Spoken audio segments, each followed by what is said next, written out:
Cannabis Planet, a gift from the galaxy. Welcome to Cannabis Planet. I'm Jean Marie Tolkien. And I'm Brendan Stone. Tonight we have a fascinating segment entitled, What If Cannabis Cured Cancer?, as well as a heartwarming patient testimonial. Chef Mike will be whipping up something delicious for us later, and we'll be joined by Pat Finnerty for a view from the nation. Of course, Ed Rosenthal will take us on a garden tour. We begin tonight with a controversial topic that merits serious discussion: cannabis and cancer. There have been many anecdotal cases of marijuana actually having positive effects at fighting cancer cells, yet not enough double-blind studies have been conducted due to federal cannabis prohibition. Activist Rick Simpson has been touting cannabis oils as medicine to fight cancer for years, and Richard Brumfeld has experienced successful results using topical cannabis extracts on cancer tumors. A new documentary by filmmaker Len Richmond entitled, What If Cannabis Cured Cancer?, is gaining acceptance and earning praise from within the medical community. Harvard's Dr. Andrew Weil recently reviewed the film, calling it excellent. Much of the recent investigation into inhibiting cancer growth through cannabis use comes from Dr. Sean D. McAllister of the California Pacific Medical Center in San Francisco and medical cannabis researcher Jehan Marcoux, who is also on the Medical and Scientific Advisory Board of ASA, Americans for Safe Access. Richmond's film is narrated by Emmy Award-winning actor Peter Coyote and has a host of medical cannabis experts, including Dr. McAllister, Dr. Donald Abrams, Dr. Robert Melamede, as well as researchers from Spain and Israel. Our very own Syra Royan sat down with the filmmaker to ask, what if cannabis did indeed cure cancer? Research on the medical use of cannabis with highly impressive and sometimes revolutionary discoveries. Cannabis is just stimulating a system that's already in your body. It's perfectly natural. It does no harm whatsoever. As you know, chemotherapy destroys everything. And frequently the people that do surgery, radiation, and chemotherapy come down with cancer within 5 years again. I wanted to find out if this could actually, help me. Some of this is anecdotal evidence, but I'm 67 years old. And I don't have anything wrong with me. Everybody else in my family has had cancer.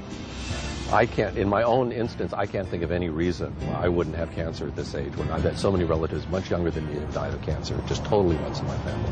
And that's one of the reasons I made this movie. I wanted to find out for myself. Most conventional medications just treat symptoms. They don't treat the disease itself.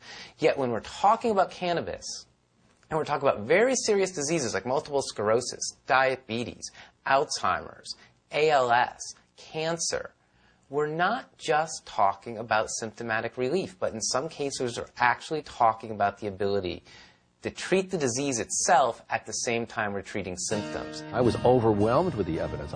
It almost made me angry. I kept saying, why do I have to dig it up, this little filmmaker, when, this should be out everywhere. People should know about this. The endocannabinoid system has been around since the days of sea squirts. Primitive life forms. It's been around for a long time.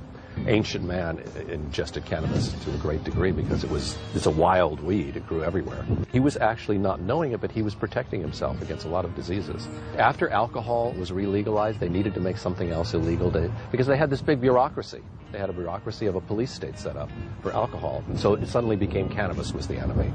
The AMA at the time said, no, we need this drug, and they protested loudly. And they just were totally overruled. Everybody knew that it was a drug that was very helpful to people. It was used for pain, for labor pains. It was used for a whole variety of diseases. It came in competition with the new miracle drugs that were coming out from the pharmaceutical companies, all these chemical drugs that were very toxic for us, that are very toxic for us now. Cannabis would put a lot of these pharmaceutical companies out of business. If you've got a child with cancer, you don't say, well, I'm sorry you've got cancer, we can't use cannabis because that's a serious medicine. You've got a serious disorder. So it's a shoo-in that if you've got cancer, you would use it for the nausea, you would use it for the anorexia, the chemotherapy. I really want to find out if anybody is going to back this up, that cannabis really is the miracle drug. And some of these scientists we're talking about, and I have all those scientists in my film. I have all the doctors in my film, and they make a damn convincing case that cannabis is the miracle drug we've all been waiting for. I wanted to call it Cannabis Cures Cancer, but I would have been sued by the government. You can't say that. You can't say anything cures cancer. So I actually had to change the title to What If Cannabis Cured Cancer? And I had some celebrities kind of support it too. Roseanne Barr. We do this little animated puppet show called Kurt Cannabis Meets Connie Cancer with Roseanne Barr and Malcolm McDowell. Is that dope, hippie? No, it's hope. Take a drag, sweetheart. I hear that stuff causes cancer. The latest research out there suggests that cannabinoids can be a natural, non-toxic treatment for cancer, and it can heal what ails you, darling. No thanks. I don't want to lose my motivation. I was a skeptic. I was amazed. Every time these doctors would say, well, you know, the research is showing that it shrinks tumors and makes them go away, and it kills the cancer cells, and it makes the cancer cells commit suicide. I was going, well, that would be nice. And then all the research that's coming in is just supporting that. It makes an excellent adjunct because, first of all, it's helping the symptoms anyways, and second of all, it's probably helping kill the cancer and helping protect the healthy cells that are nearby the cancer.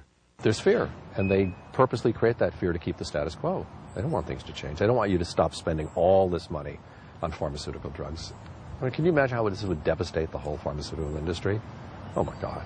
You could grow your own medicine and it's effective and it's non-toxic. I mean, the cancer industry is huge. I mean, this is what, $200–300 billion a year. You think they want any competition from something like this?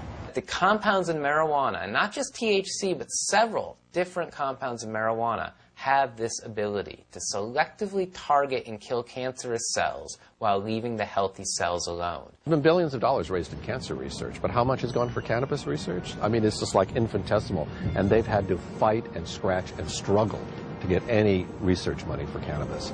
We can grow the medicine ourselves, folks.